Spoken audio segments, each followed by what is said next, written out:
listeners and viewers of the Real Stuff podcast. Today, we're having a featured guest segment, and I have with me today my co-host Courtney and our very special guest, Ashara Inaya. Could you pronounce that name for me? Inaya. Ashara Inaya. Inaya. Mm-hmm. Okay. And Ashara has some very, very nice and important things to talk to us about. So we'll start off by asking you to just introduce yourself and tell us a little about what you're going to discuss with us today, please. Yeah, so I'm what's called a biochemical nourishment specialist. I'm also an herbalist, and I own a company called Rebel House, which is a holistic wellness company. Biochemical nourishment specialist, as opposed to dietitian or nutritionist, that title is different because I incorporate the science of food and human physiology. So the physiology and biochemistry of food and the human being, both, because it's important to understand how the body functions, what it needs to function, and the chemistry of the food, and even in a lot of cases how plants function, because sometimes the function of the plant impacts how you get nutrients. So although I am a holistic practitioner, I'm very much incorporating science heavily into my practice. I'm an herbalist who I will tell you that certain herbs will help with certain things. And I'm also the kind of herbalist who will warn you against herbs that the average herbalist may tell you is fine. For example, I'm never going to suggest that my clients take turmeric, although turmeric is very, it's often recommended. A lot of people use it for inflammation and certain things, but there are other herbs that you can use that won't also cause loss of iron. And in our communities, we have a lot of iron issues. We have a lot of people who are deficient in iron, and turmeric can actually worsen that because it causes you to lose iron. So I would suggest other things for inflammation, including diet, because diet is always where we should start, since diet, the nutrients in the food are actually what drives the body functions. And then I'm going to suggest herbs that are not going to contribute to worsening or other health problems. Okay. Yes, it's quite interesting. But like you said, turmeric is very well recommended, and everybody seems to be on it, using it all different kind of ways. Mm-hmm. So maybe you could start there. Yeah, sure. So on social media, I often make different posts, and I've had people comment on certain things when I mentioned that, for the turmeric, and they're surprised because what I'm saying is, if you have anemia, or if you've experienced anemia and you're constantly taking turmeric capsules, turmeric tea, because that's always, that's new now, a new product on the market, or there are lots of herbal remedies that combine turmeric with other herbs. And then there's turmeric milk, turmeric everywhere, telling people to cook with turmeric. So when I'm saying turmeric actually causes you to lose iron, and I get people commenting, oh my God, I've been using turmeric a lot, and recently my doctor told me I'm anemic, there it is. So, there's tons of research showing how turmeric, the curcumin that is in turmeric, that's the active ingredient. See, that's important to understand. What is it in the herb that causes it to do what it does? Curcumin, the same part of turmeric that helps relieve inflammation, is the same part that actually causes you to lose iron. We don't want that, though. We want to have inflammation reduced and relieved, and we want to hold on to our essential nutrients, because 9 times out of 10, lack of nutrition in some way, shape, or form is probably part of why you have chronic inflammation. So we don't want to go causing more problems by taking herbs. I mean, plants are wonderful, but we have to know that if you're talking about a toxin or a poison, toxins and poisons come from plants. If you think about it, that's where they come from. If you have a drug on the market, a lot of times people turn to herbs to avoid problems from drugs, but most drugs are based on plants, or they're derived from plants. So we have to understand that although plants are great, and they're one of the things that we can utilize that's provided by nature to get sustenance from, not every plant is our friend, and it's not necessarily good for us just because it grows out of the ground. Some things from plants will drop you dead within minutes of consuming them. So we want to keep things in the proper perspective. So okay, so most of your stuff that you're talking about, then you're actually talking about the cellular level of how we ingest these plants or herbs. So talk about that a little bit, because I see that there's a new thing that is being mentioned about molecular nutrition. Okay. But I already have an understanding about cellular nutrition. So can you just give us a brief explanation? So when you're talking about nutrients, where they do their work is inside the cell. So I'm going to use diabetes here for an example, because when we're anybody who's been diagnosed with diabetes, especially type 2 diabetes, they're used to the term blood sugar, right? Most of us have probably never thought about what that means. So you have your blood serum, the blood is free flowing through your veins, but then you have your cells. The blood is outside of the cell.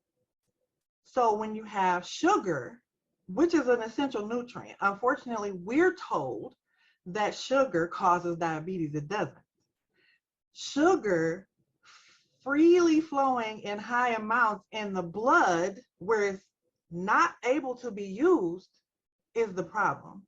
Where we need it is inside the cell. We need carbohydrate in the cell. This is how our cells make energy and carry out other processes as well. Everything is happening in the cell.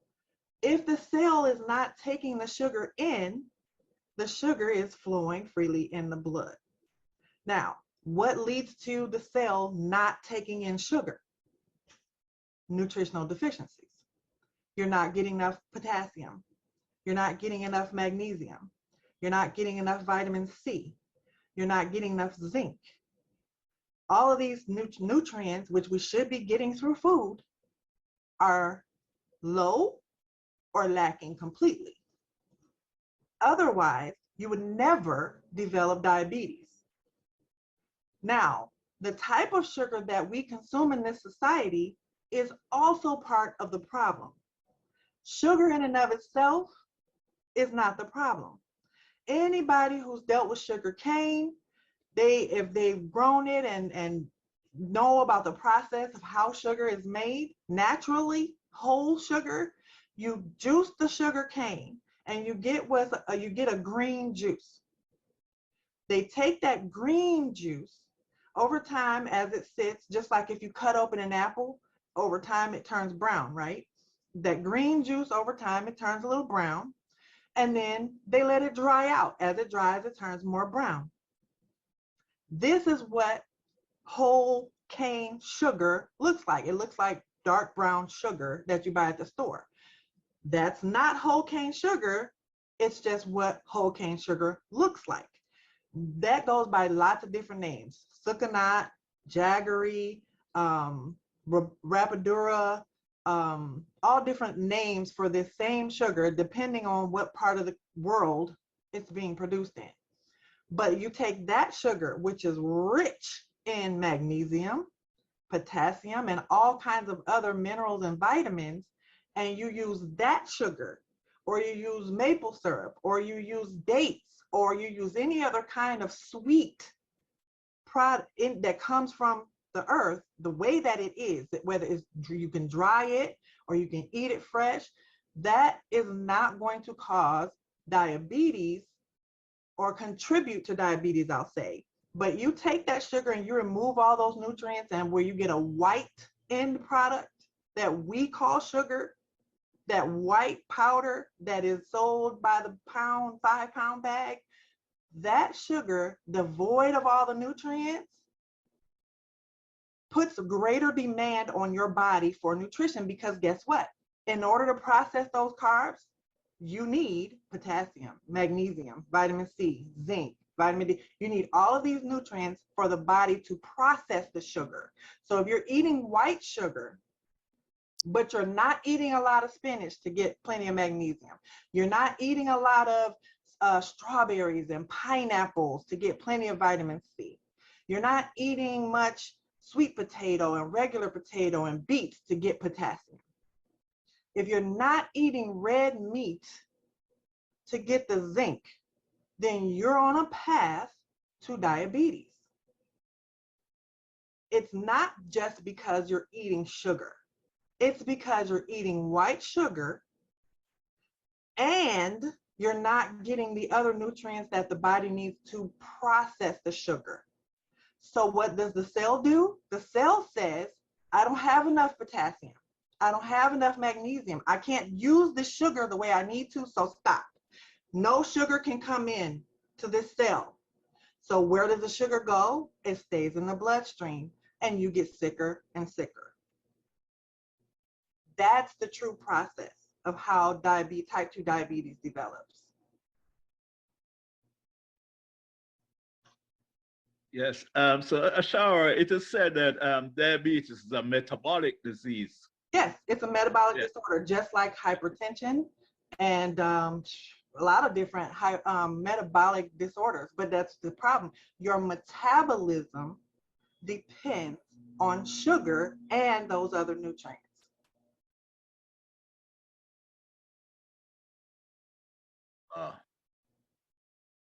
Very interesting. Very, very interesting. Every function of the body depends on nutrients.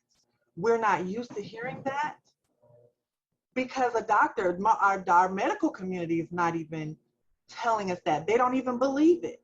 Our holistic practitioners are not telling us that. They don't know anything about it. Any function, even from the process of the point you put food in your mouth, chew it, the process of making saliva, the process of the muscle reaction as the food goes down your esophagus into your stomach, the process of your stomach making the acids and the enzymes that start to break down your food. Every one of the processes in your body requires vitamins, minerals, protein, carbs, and fats, nutrition.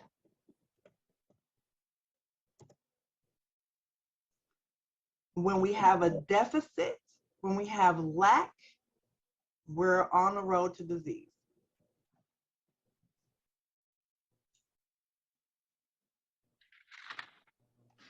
So, as we are talking about nutrition and dietary stuff, just explain to us why exercise is really very important in a dietary plan.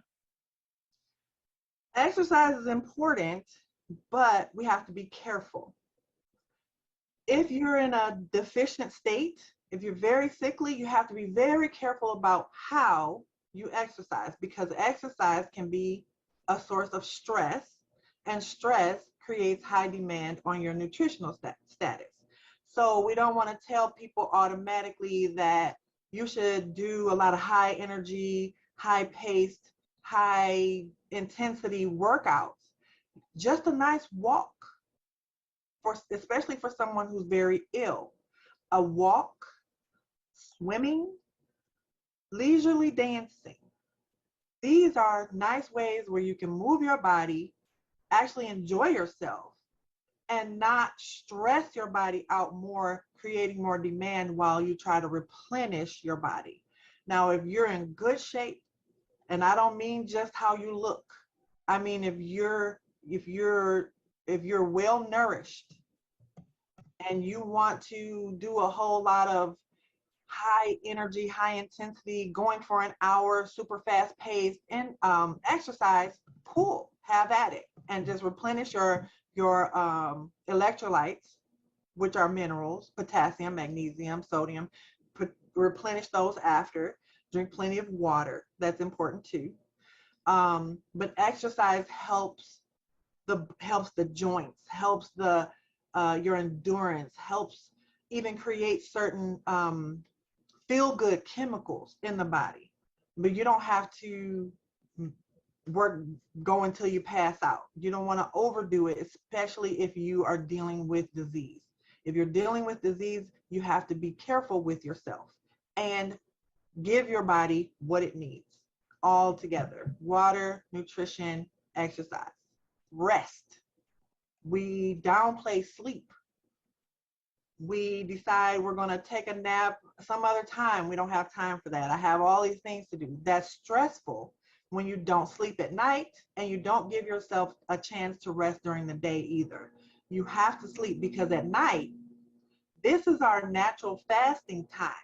When we are asleep at night, the body at that time is putting a lot of the nutrients that you got throughout the day to work, to build muscle, to repair tissues that were damaged, to move toxins out of the body. This is the biggest time of detoxification is while you sleep at night. If you're not asleep, you're not properly detoxifying. You don't have to do a whole bunch of detox herbs and all this kind of stuff. The liver is supposed to do that. Your kidneys are supposed to help with that. If your body is getting all the things that it needs, the nutrients, the rest, the water, then you have proper function, which we're never at a deficit for turmeric. We're never at a deficit for some kind of detox blend. If we are not detoxing properly, it's because somewhere in those four things, there's something missing. Now, you can use herbs to support yourself while you bring yourself back into balance, but that should never, ever be the focus. The focus first should be nutrition, and then water, rest, and exercise. A couple of things here. One, you said sleep at night. Mm-hmm. Is that specific to night and not day? It's specific to night. Our bodies have a biological clock that is set based on the times we eat, along with the times of sunlight and sunset. That clock uses those two things, sunlight and darkness, along with when you eat your first meal, when you break your fast. If you're eating throughout the night and you're not sleeping, your body is in dysfunction. This is when so many processes should be taking place. So many things should be happening at night. Now, if you work at night and you sleep during the day, your body has no choice but to adjust as best as possible. But naturally, we should sleep when it's night, when it's dark, especially between 11 p.m. and 4 a.m. 11 p.m. That sounds good. I don't normally go to sleep before that. Mm-hmm. Now, back to diabetes. Somebody with type 2 diabetes, what do you recommend they do?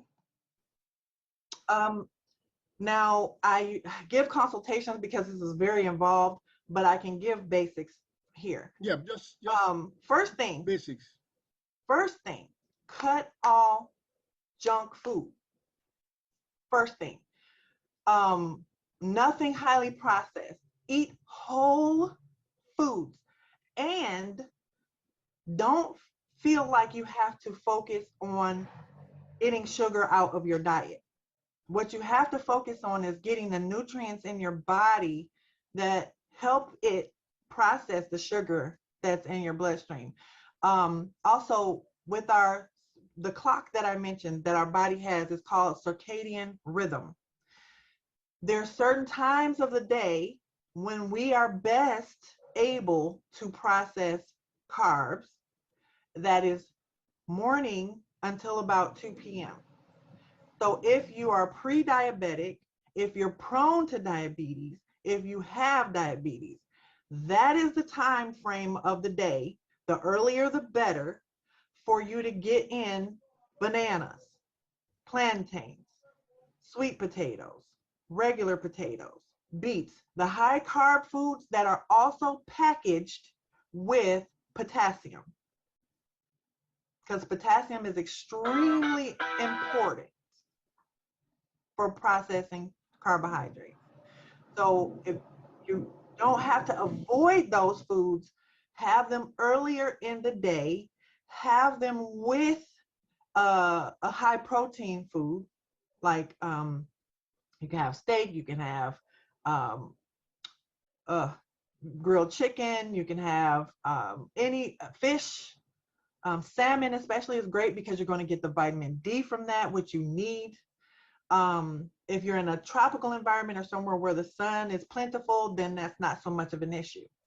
However, if you're very dark complected, you might not be absorbing as much of what you need to get from the sun in order to have enough vitamin D. So you still might want to have plenty of salmon, mackerel, trout, those kinds of fish in your diet to help with making sure you're getting vitamin D. Vitamin C, extremely important. Plenty of fruit. If you're worried about the fruit having a lot of sugar content, maybe you want to do strawberries and citrus, like lemon water, lime water, other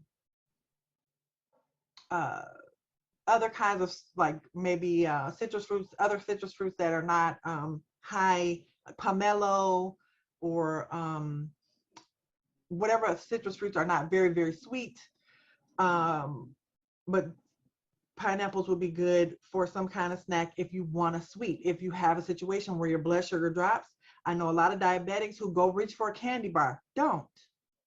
If your blood sugar drops, reach for a pineapple, reach for a banana, something whole that will give you those carbs, okay? So you want to cut out refined food. That means you're buying whole foods as much as possible and you're doing a lot of preparation at home. If you want to buy foods that are kind of prepared outside of home, then choose wisely when you order off a menu. Try to choose whole foods off the menu. Order a salad, okay? Order a juice, a green juice, all right? So focusing on getting whole foods in, that's going to be very important. And getting the refined junk, the cookies, the cakes, all those kind of things that have white sugar in them. When you make tea and you want to sweeten your tea, maple syrup, or, you know, and you can just use just a little bit, or you can get date sugar. That's great because dates are very high in potassium. So you can. But the problem with that is that, like say, in the Caribbean, we won't be able to get those. Okay. Okay, yeah, maple syrup probably is difficult in the Caribbean. So, Yes. But I thought you guys had dates. No. No, okay. Okay, so then whatever whole sugar, whole sweetener you do have, as long as it's not refined. So if you have whole cane sugar, that dark brown sugar, that would be fine. Or just use another fruit to sweeten your tea. If you want to, you know, sweeten it with some kind of apple juice, or you know what I mean, something that is whole, just as long as it's whole. Can you Or explain the term "olo"? that that it has not been processed to remove the nutrients. Okay, So, wonderful. yeah, so you want to make sure it has all the nutrients in it. So for example, apple juice, I mentioned apple juice. Apple juice is processed, but all they did was they put it through a juice machine and you get the water and then you don't have the fiber. That's fine. You should also have a juice machine. If you can get a juice machine or a blender to blend or juice your own fresh fruits and vegetables, that would be great. Some stores like Walmart have those, has some pretty inexpensive juice machines. So that would be a good option. But really just starting to eat whole foods, lots of fruits and vegetables, lots of veggies, especially spinach, because you need the magnesium. If you don't have spinach, a lot of availables, because you can do frozen, you can do fresh, but greens, I don't know what greens you guys have, but kale is not one that I recommend. If you guys have access to kale, don't bother with it. It's really not nutritious. It's not highly nutritious, not like collard greens or turnip greens, mustard greens, spinach, those kind of things. But any other greens, lettuce is also not very highly nutritious. So if you're making salads, if you can make them with another green veggie, that would be great. I like to make spinach salads all the time.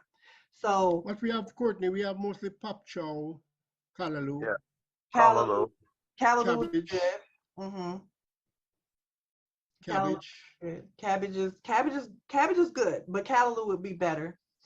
Okay. Mm-hmm. Yes, Yeah. Ashara, when Pop you're chow. talking about sweeteners, just going back a little bit, I didn't hear you mention honey. Oh yes, honey's fine. Aha. Honey's fine. Honey can be a little more. Honey might have a little bit less of a nutritional profile than certain other sweeteners, but honey is just fine. It's a whole sweetener, and it should be just fine. Yep. No, Especially because like those very dark, rich honeys.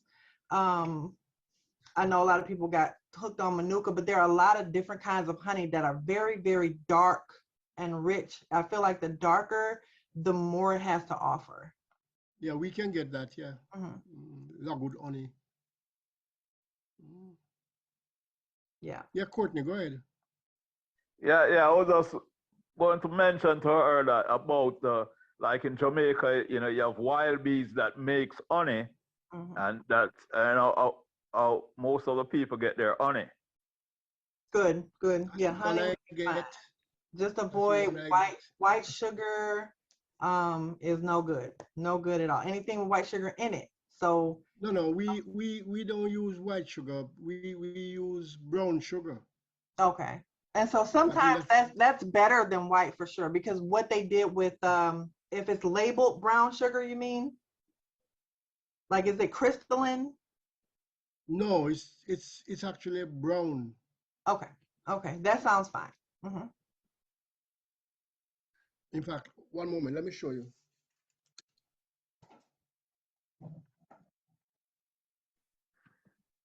Another Yes, thing Ashara. that I would suggest real quick, I talked about the physiology of a plant. And so understanding that helps me understand the seed of a plant. And seeds are going to include beans, nuts, anything else we consider a seed, grains, which is your wheat, your rye, oats, Yeah, corn, rice. this is brown sugar.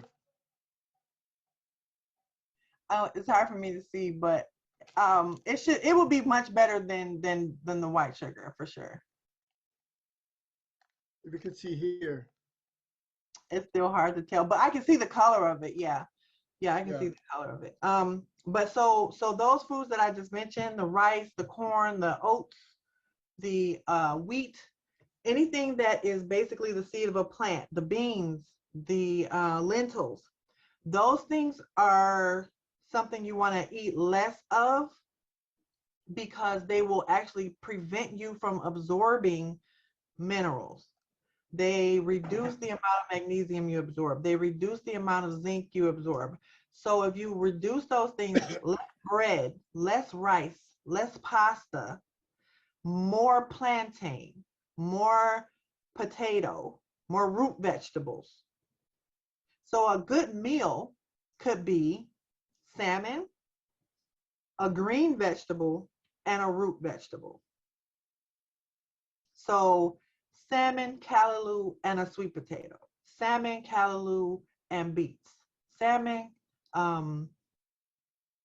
cabbage, and salmon, cabbage, and baked potato or scalloped potato. Anything like that. So, or, you know, I know you guys like do a lot of different things with plantains. That's awesome. So you could always have that as a side dish. But potato and sweet potato have more potassium than plantains, but it's all going to be very beneficial no matter how you combine it. But that would be a good basic meal. For breakfast, you could do eggs, potato, and a green veggie. I don't know if callaloo goes with eggs. I know here we eat spinach and eggs all the time. I've never had callaloo, but I would imagine it might be okay with eggs. So eggs in any form. Yeah. Yep. Eggs and bell peppers and onions and potatoes, sweet potatoes or regular potatoes. You could do any of those kinds of combinations. Yeah, but I'm asking boiled egg, scrambled eggs. Yeah, any kind. Anyway. Any kind. I haven't heard the word chicken. Chicken's fine. Chicken and turkey are nutritionally,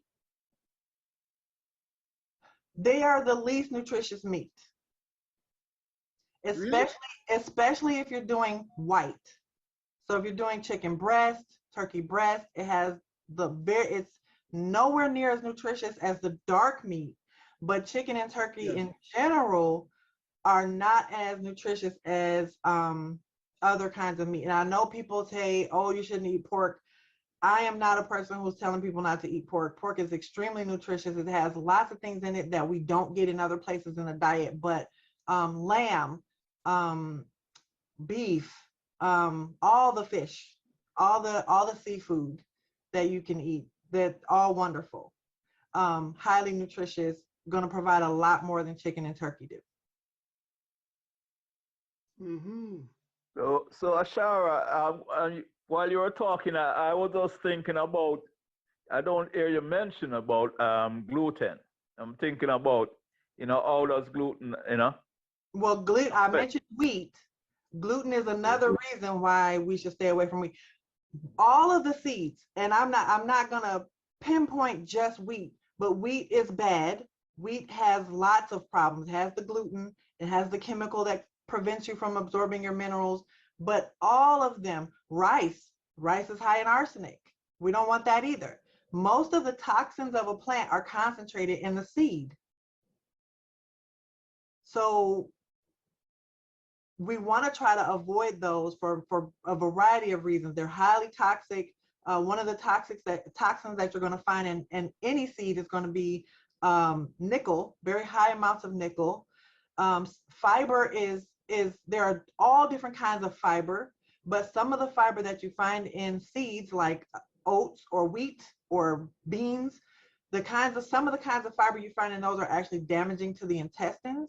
So there's a wide variety of reasons why eating wheat or rice or any of those foods can actually contribute to a problem with our health. Wow. But gluten is definitely no good. Gluten is one of the things that is not fiber, but it's one of the things in wheat and other, spelt. It's in those foods, and it definitely causes damage to the intestines and inflammation. Yes, because for one, it's not easily digested. So no, we don't really do anything with gluten, but that's not the reason why it's a problem, because technically we don't digest fiber either. But fiber is a good part of a diet as long as it's the good kind of fiber. we don't process or digest fiber. We can't. But in our colon, there are bacteria there that can use it. And when they use it, then we get the benefit of what those bacteria make. But we can't digest fiber. So it's not the fact that we can't digest something that makes it a problem. It's what is it doing while it's in our system? Is it is it damaging certain cells? Is it damaging certain tissues?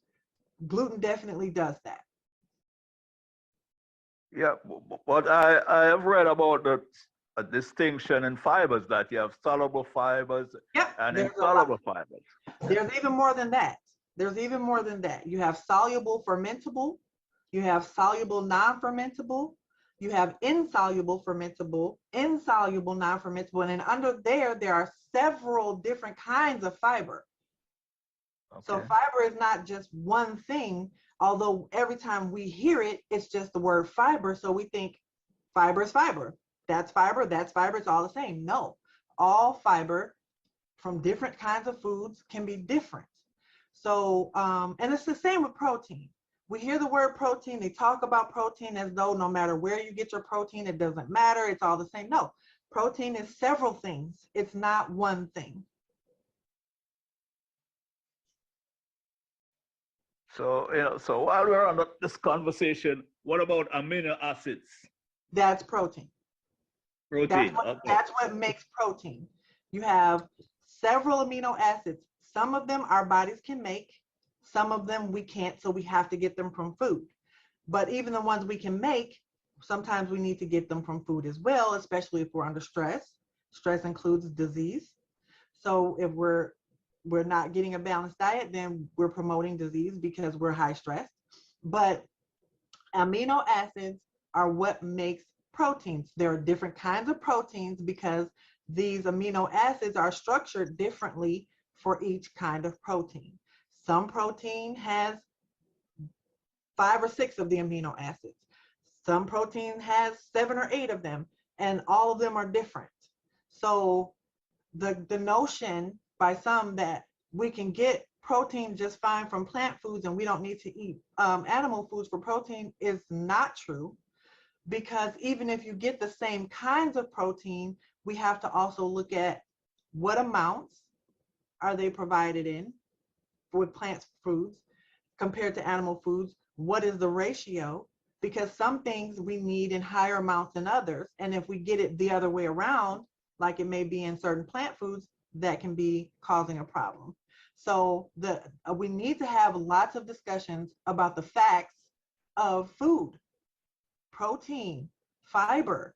We need education in our communities about what these things are, because we don't know. Too many of us don't know, and I try to educate as best I can. So that's hopefully this is just one of many times when I can come on and share some information about things like that. Oh, we surely will have you back. Yeah, but but before we close off though, can you give us an understanding about food labels, or how to read food labels? Because I think people need to be educated about that. Mm-hmm. Oh, so what part? So because you have the nutrition part, you have the part that tells you how many calories, you have the part that tells you the ingredients. We want to look at all. I'm talking about nutritional value, because you'd see like the percent, the data percent. Unfortunately, a lot of times we cannot rely on what those labels say. Companies are required to report something. Sometimes what they report is accurate, sometimes it's not. Sometimes they're giving you really generalized information, sometimes not. So to the best of what we can glean from what is there, I would just say that if that's all we can use, definitely pay attention to it. How much vitamin C is it providing? How much potassium is it providing? We don't have to pay a whole lot of attention to the calories. We don't have to be afraid of the fat content. We don't have to be afraid of saturated fat. We really need to learn what the importance of these things are, how it is that they've come to be told to us that they're bad, That includes cholesterol. We're told LDL cholesterol is bad. There's no such thing as bad cholesterol. There's no such thing as bad fat. So we can look at those things and to educate ourselves about how much of something is in this particular food, hoping that they've got it close enough for us to know for sure. But there's an app you can use also where you can plug in the kind of food. If maybe you had a steak, you could type in, oh, I had a 10-ounce steak, and it'll tell you on average how much is it. It's even going to give you way more than the food label does. It's going to tell you much more information because those food labels are usually only giving you like 6 or 7 nutrients. There's way more in that food. So the app is called Chronometer. That's CRONOMETER.com. You can go to the website or you can just download it in the App Store. There's a free version, but it's definitely worth paying for. But if you just want to use the free version just to play around and plug in different foods and see what's all in those foods, that is going to be wonderful for somebody who's trying to learn what their food offers them. Way better than the food label is going to be for telling you what's in that food. The food label might tell you vitamin C, potassium, maybe magnesium. You're not going to usually see folate on there. You're not going to usually see selenium on there. You're not going to usually see so many of the other nutrients on that food label. But use it for what you can use it for. Whatever it does tell you, that informs you to some degree. But definitely this app helps you see other things, helps you see more. One more question before we go.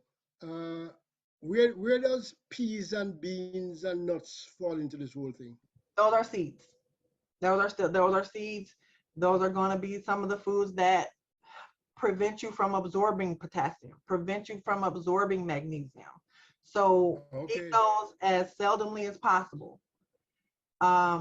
Again, as a side, you're going to always be better off doing a root vegetable, some kind of, like I said, beets, potatoes. What are those other? I can't remember. I know you guys have so many options over there for those kind of veggies, and I'm trying to remember the one. I know it's white and it's kind of round. Yam. Yeah, that would be fine too, but that wasn't what I was thinking. Yeah. But most of those root vegetables, if it's the root, cocoa, and you got cassava. Oh, cassava.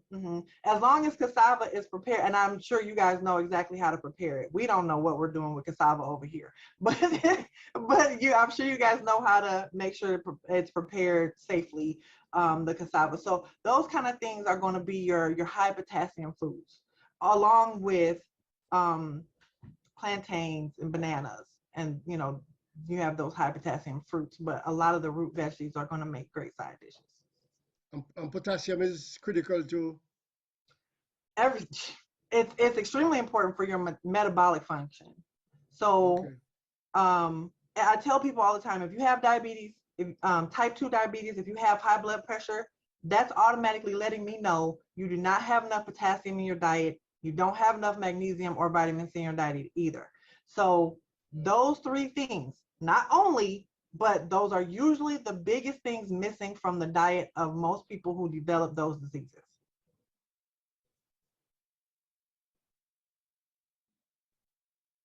Today we really got a lesson. Yeah, but that is very strange though, because we eat a lot of plantains and bananas. How much though? So, and then are you also eating a lot of the foods that I was saying stay away from? Because you want to avoid the things that are preventing absorption of the potassium, right? You want to, and then so that's the thing. We have to do this balancing act to try to make sure that we actually absorb what we eat.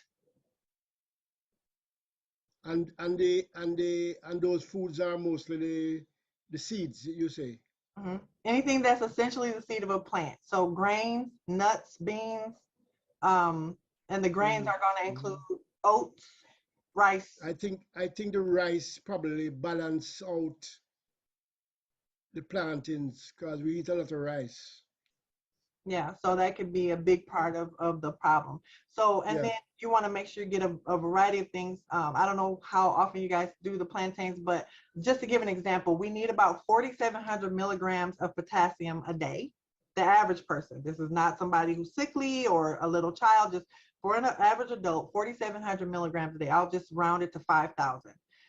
A banana or a plantain, on average, has about 500. So that's only 10% of what you need for the day. Oh, wow. A potato or a sweet potato or a beet, that's going to give you more like 1,000. So it's double. Wow. Ooh. Avocados, I meant to mention those. Those are another one that's going to give you about $1,000 milligrams per avocado. So those are good too. Yeah, the problem with avocado, well, I don't know if it's a problem, but it is seasonal in Jamaica. So throughout whatever, you just work with what you have for the season. Yeah, that's what I do. Yeah, Yep. that's what I do. Yeah. Mm. So we have all the good stuff around us, Courtney. Lots. Definitely. Just to leave out the ones that are not so good. Mm. Well, we definitely thank you for coming. Thank you for putting out all of these things out there. Thank you for Right in having the me. open. Yeah. A lot of people, including doctors and whatever, they don't put these things out there. They have to know it. They're not Yeah. trained in that way. They're not taught these things. And they don't Yeah. usually do a lot of research about it either because they don't think it matters. Well, it matters, no doubt about that. So you want to close off, Courtney? Yeah, so well, I'll just first just thank Ashara Inaya for being with us on the Real Stuff podcast. Thank you. Today, we really learned a whole lot about food and nutrition, and we sure will have her for a second show, possibly a third show, because this information is very important. So just to do a little recap, she will first talk about herself, what she does, and what I've gathered from this, that nutrition at a cellular level is very important, for us. And yeah, and she mentioned that like turmeric, people must be sure of their status, their health status before they, embark on using turmeric. And I surely agree with her because, people use like even the golden milk and said, oh, it's like it's a cure-all thing, And we know that, from this discussion, that is not so. So she spoke about, exercises too. And people who are diseased should know that, they need to consult with their physician before, going in.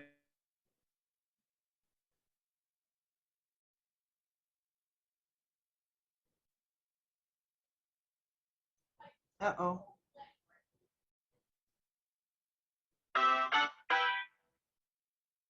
Podcast.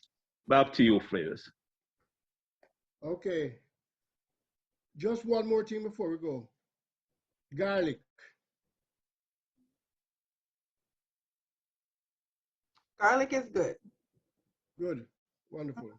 Very good. Especially if you have a virus, garlic is good for that too. Okay. A cold or the flu, it helps. Mm-hmm. How do you normally use it?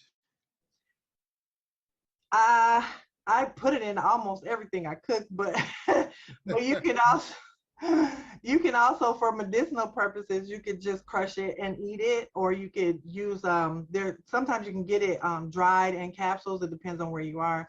Yeah. So any kind of way is perfectly fine. Wonderful. And we can close on that note of garlic. Thank you very much. Thank you. You guys have a great day. Yeah, man. Yeah, You too. you too, thanks. And Bye-bye. as we go out, we'll ask Queen Lubafu to give us the Our Father in the Garifuna language and Tafina to take us out. You live. leader soon fula. You belong far away away. Ajugwala lebabu seru. Leader mua, leader soon fula. Leader mua, leader soon fula. Well, unfortunately, this is it. Till next time. Bless.